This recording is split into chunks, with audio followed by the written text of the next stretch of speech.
अमन चलना यार, तू रोज लेट करता है, चल अब जल्दी से आजा। दिनेश और राहुल अमन के घर का दरवाजा पीटते हुए उसे खेलने के लिए बुला रहे थे। इससे पहले ही दिनेश फिर से चिल्लाता। अमन हाथ पे बैट लिए दोनों के सामने खड़ा था। आज कहाँ जगह मिली? अमन ने आते ही दिनेश से पूछा। चल ना, एक मस्त जगह मिली है, वहां हमें कोई डिस्टर्ब करने नहीं आएगा, मस्त आराम से क्रिकेट खेलेंगे हम लोग। दिनेश की बात सुन अमन और राहुल के चेहरे पर भी मुस्कान आ गई। तीनों वे एक साथ एक रास्ते को चल दिए थे। यार मैं सोच रहा हूँ गर्मी की छुट्टियों में हम लोगों को क्रिकेट ही खेलना चाहिए। पता नहीं है मॉम डैड को क्यों हर बार वेकेशन जाने की सोचती है। राहुल अपनी जेब से बॉल निकाल उसे हवा में उछालता हुआ सबसे कह रहा था कि तभी अमन के कदम एकदम से रुक गए। दिनेश, ये तुम हमें कहाँ लेकर जा रहे हो? यहाँ मम्मी ने आने से साफ मना किया है, ये कब्रिस्तान है। माँ कहती है कि यहाँ काला जादू और बुरी शक्ति पाने के लिए लोग आते हैं। दोस्तों मैं तो कहता हूँ हम लोगों को अभी चलना चाहिए, मैच कभी और खेलेंगे।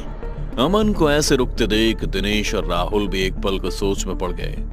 तभी राहुल बोला, यार दिनेश अभी बस शाम होने ही वाली है, आधे घंटे खेल लेते हैं फिर चले जाएंगे। और हम तीन ही तो लोग हैं, एक बैटिंग करेगा, एक बॉलिंग करेगा और तीसरा फील्डिंग। इसमें तो क्या सोचना, ऐसे भी हम कब्रिस्तान में नहीं बल्कि कब्रिस्तान के दूसरी तरफ खेलेंगे। राहुल सबसे कहता हुआ कब्रिस्तान की ओर चल दिया और उसके ठीक पीछे दिनेश भी। पर अमन की हिम्मत अभी भी दम तोड़ रही थी। पर बाकियों को जाता देख अमन भी बिना कुछ सोचे सबके साथ चल दिया। तीनों कब्रिस्तान के पीछे जहां एक छोटा सा खाली मैदान था वहां पहुंचकर क्रिकेट खेलना शुरू कर दिया। अमन को बैटिंग मिली और राहुल को बॉलिंग। दिनेश बेचारा ग्राउंड के आखिरी छोर पर खड़ा फील्डिंग कर रहा था। तभी अमन ने एक शॉट मारा और बॉल कब्रिस्तान के अंदर पहुंचा दी। बॉल के अंदर जाते ही सबके होश उड़ जाते। अमन यार, ये तूने क्या किया? अब बॉल को अंदर से कौन लेकर आएगा? वो लाएगा जिसने बॉल अंदर पहुंचाई है। अच्छा, तो फिर फील्डर किस काम का? बॉल तो उसे ही रोकनी चाहिए थी ना। अच्छा, तू कहीं भी मार देगा तो मैं कहीं से बॉल थोड़ी ना ले आऊंगा। तीनों दोस्तों में तर्क वितर्क चालू हो गया। बॉल को लेकर तीनों में बुरी बहस छिड़ गई कि अचानक ही बॉल खुद ब खुद कब्रिस्तान से वापस आ गई। बॉल को वापस आता देख तीनों चौंक गए। तभी अमन ने कहा, लगता है कोई अंदर है जो हमारी बातें सुन रहा है। इतना कहकर अमन ने तुरंत बॉल उठाई और उसे वापस फेंक दिया। बॉल एक बार फिर अपने आप वापस आ गई। तीनों दोस्तों को यकीन हो गया था कि जरूर कब्रिस्तान के अंदर कोई है।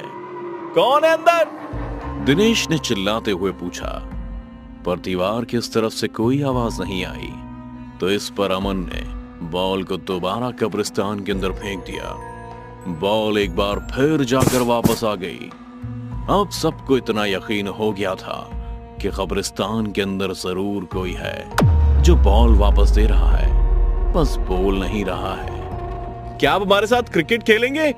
इस बार राहुल ने जोर की आवाज लगाई, पर इस बार भी उसका सवाल खाली ही गया। तीनों बेचैन हो उठे थे। जब किसी से भी रहा नहीं गया तो तीनों एक साथ कब्रिस्तान की दीवार पर चढ़कर अंदर झांकने लगे। अरे कहाँ गायब हो गए? कोई है क्या? बॉल कौन वापस फेंक रहा था? जरा सामने तो आओ।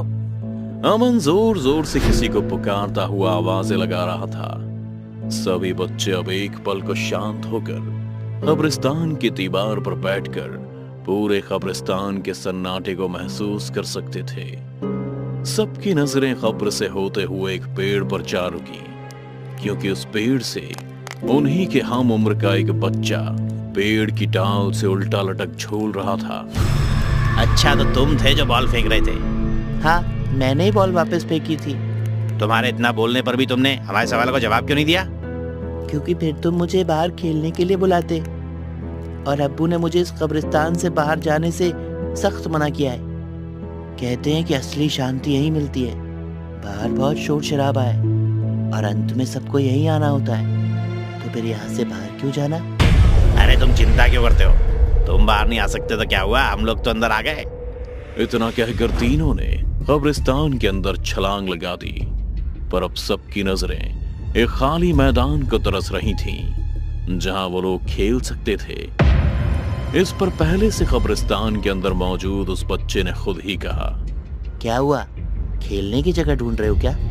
चलो आओ मेरे पीछे, मैं तुम्हें एक जगह ले जाता हूँ। इतना कहकर वो बच्चा अपने साथ दिनेश, अमन और राहुल को अपने साथ लिए खाली मैदान की ओर चल दिया। जगह तो अच्छी थी, पर कब्रिस्तान के दूसरे कोने पर थी। सबने अभी क्रिकेट खेलना शुरू ही किया था कि शाम हो गई और तीनों ने एक दूसरे से फुसफुसाते हुए कहा, अब जल्दी हम लोगों को घर चलना चाहिए, वरना माँ बहुत गुस्सा करेंगी। अच्छा, हम सब चलते हैं, कल फिर आएंगे तुम्हारे साथ खेलने के लिए।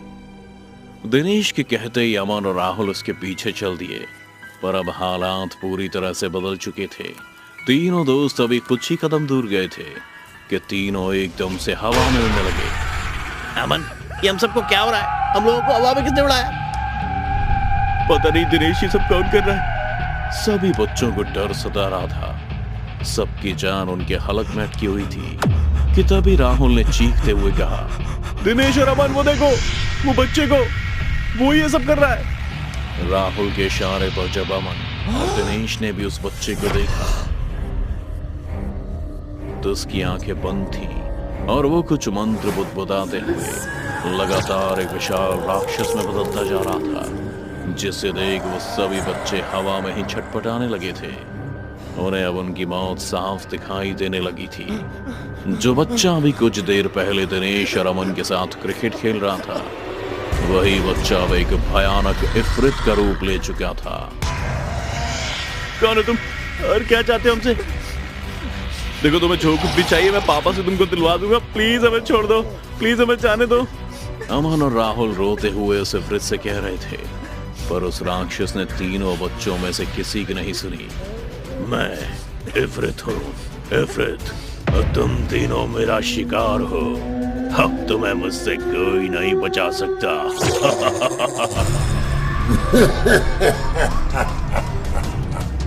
इतना कहकर इफ्रित उड़ता हुआ सीधा दिनेश के पास गया और उसे गर्दन से पकड़कर उसके जिस्म से उसका सारा खून चूसने लगा। दिनेश को अपने सामने तड़पता देख राहुल और अमन की रूह कांप गई थी। इफ्रित को इतनी बेरहमी से दिनेश को मारता देख अमन और राहुल का डर के मारे खून सूखने लगा था। दिनेश के बदन से सारा खून इफ्रित चूस चुका था, पर दिनेश का मुर्दा शव अभी भी हवा में ही लहरा रहा था। दिनेश को खत्म कर इफ्रित का अगला शिकार राहुल था। इफ्रित ने राहुल के साथ भी वही किया जो उसने दिनेश के साथ किया था। इफ्रित ने पहले तो राहुल का सर पकड़ उसकी दोनों आंखें फोड़ दी। राहुल को तड़पता देख अमन की आंखों से आंसू नहीं रुक रहे थे। फिर इफ्रित ने अमन की आंखों के सामने ही राहुल के बदन का सारा खून पी उसे मुर्दा कर दिया। दिनेश के साथ दरिंदगी और राहुल के साथ होती हैवानियत देख अमन के डर के मारे दिल का दौरा पड़ गया। इफ्रित ने अभी अमन को छुआ ही था, लेकिन अमन तो पहले से ही मर चुका था। पर इफ्रित ने अमन के मुर्दा शरीर को भी नहीं छोड़ा। उसने उसके साथ भी वही किया जो उसने दिनेश और राहुल के साथ किया था। तीनों के मुर्दा शरीर अब हवा में ही लहरा रहे थे। तीनों बच्चों का खून पी इफ्रित पहले से और ताकतवर और बलवान हो चुका था। उसने तुरंत ही कुछ मंत्र पढ़े और जमीन पर 3 खबरें बन गईं और अगले ही पल तीनों बच्चों के मुर्दा शरीर हमेशा हमेशा के लिए कब्र के अंदर दफन हो गए। फिर इफ्रित भी वापस पेड़ पर जाकर उल्टा लटक गया और धीरे धीरे विलुप्त हो गया। पूरी कॉलोनी में तीनों बच्चों के गायब होने की खबर आग की तरह फैल गई। मामला सीबीआई तक जा पहुंचा, लेकिन कोई भी बच्चों को ढूंढ नहीं पाया। मगर आप तो जानते ही हैं कि आखिर उन बच्चों को इफ्रित ने मारा था। दरअसल इफ्रित का जिक्र कुरान में किया गया है। इफ्रित बहुत ज्यादा ताकतवर और होशियार होता है। ये हमारे साथ हमारी ही दुनिया में हमारे बीच रहता है। इनका दुनिया में सिर्फ एक मकसद है कि अपनी जनजाति और अपनी प्रजाति को बढ़ावा दे सकें और ऐसे कई इफ्रित को पैदा कर सकें जो एक दिन इंसानों को अपना गुलाम बना इंसानियत पर हुकूमत करें। पर ऐसा बहुत जगह पर लिखा गया है कि काले जादू से इफ्रित को मारा जा सकता है और मारा भी गया है। पर आज की दुनिया में विद्या विलुप्त होती जा रही है, या फिर इफ्रित के नाम पर बहुत भ्रम या धोखे फैलाए जा रहे हैं। पर सच तो ये है कि जिसने भी इफरित को असली जिंदगी में देखा भी है, वो किसी को बताने के लिए जिंदा ही नहीं बचा।